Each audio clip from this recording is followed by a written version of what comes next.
welcome back to the last segment of See Today's 2022 in 30 Minutes Economic Milestones. Now, this time, I'm going to talk about and show you topics that were very popular in the business and economic worlds in 2022.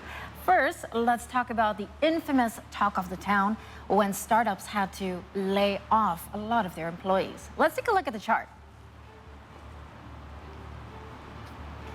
Now, we'll start with this one where Gojek, Tokopedia, or GoTo, had to lay off 1,300 of its 9,360 employees in Indonesia, or that would make it about 12% of its employees. Now, this is the biggest layoff this year by this company, and GoTo CEO Andres Listio has said that this was a necessary step as global macroeconomic challenges had significant impacts on global businesses, which included GoTo as well.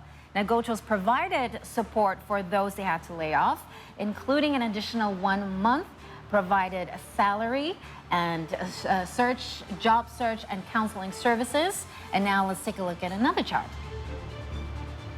We also have right here with us JDID that had just fired about 200 people, or 30% of their employees in the last year. Now, JDID Director of General Management, Jenny Simon, said this step was needed to adapt market trends and industries. And for those who had worked for under 1 year upon layoff, JDID provided a minimum of 3 times of their salary.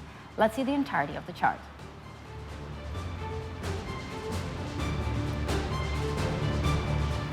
Now, if we see here the entirety of all of the charts, there are 2 edutechs that had to lay off their employees, Zenius and Ruang Guru, a startup that is supported by Jeff Bezos, also fired 134, or 20% of their employees. That's spread across India, Singapore, and Indonesia. There are lots of reasons behind the layoffs, and the most common one is business efficiency.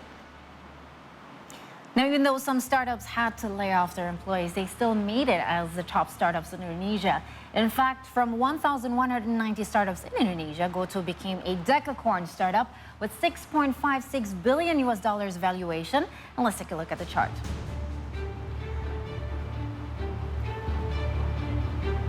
Here we are. And according to goodstats.id and company's market cap in December, GoTo and JNT Express are considered decacorn startups. JNT Express has $20 billion.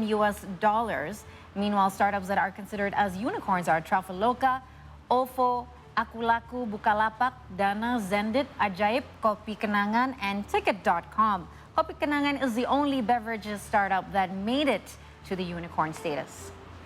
And one of the talks of the town this year that surprised social media is when Elon Musk decided to finally buy Twitter. Now, after a long journey, he was finally able to buy Twitter for $44 billion.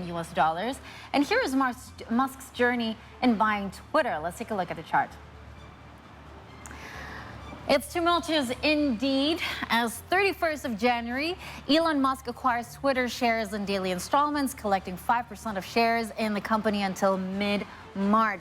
And there we have 26th of March, where Musk starts to get close with board of Twitter directors, including founder Jack Dorsey. 27th, Musk has said that he might join Twitter. And the 4th of April, Musk holds majority of Twitter shares after acquiring 9% of shares for $3 billion.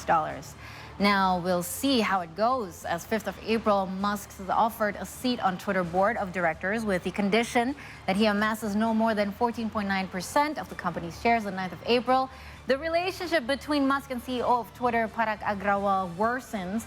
And 11th of April, Parag Agrawal declares that Elon won't be on the Twitter board of directors. And on 14th of April, Musk still offers to buy Twitter in cash for $44 billion. Now, what is happening next? 15th of April, Twitter board of directors try to thwart Musk's plan to acquire Twitter. 25th of April, Musk reaches agreement to acquire Twitter with $44 billion and will make Twitter private. Musk sold 8.5 billion worth of Tesla shares to acquire Twitter.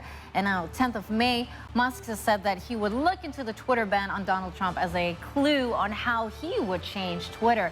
8th of July, Musk withdraws offer to acquire Twitter as platform did not provide enough information about the number of bot accounts. On 12th of July, Twitter demands Musk to finalize his acquisition. On the 25th of July, Musk proceeds with original proposals to acquire Twitter for $44 billion. Now on 20th October, that's a long stretch from July, the Washington Post reports that Musk told potential Twitter investors that he plans to lay off 75% of its 7,500 employees. On the 26th of October, Musk uploads posts of himself entering Twitter headquarters carrying a sink. On the next day, the 27th of October, Musk successfully acquires Twitter and dismisses a number of Twitter's officials, including CEO, head of finance, and general counsel. And thank you for taking a trip with us down memory lane on 2022 in 30 minutes Indonesia economic milestone and see today. So see you again soon in 2023.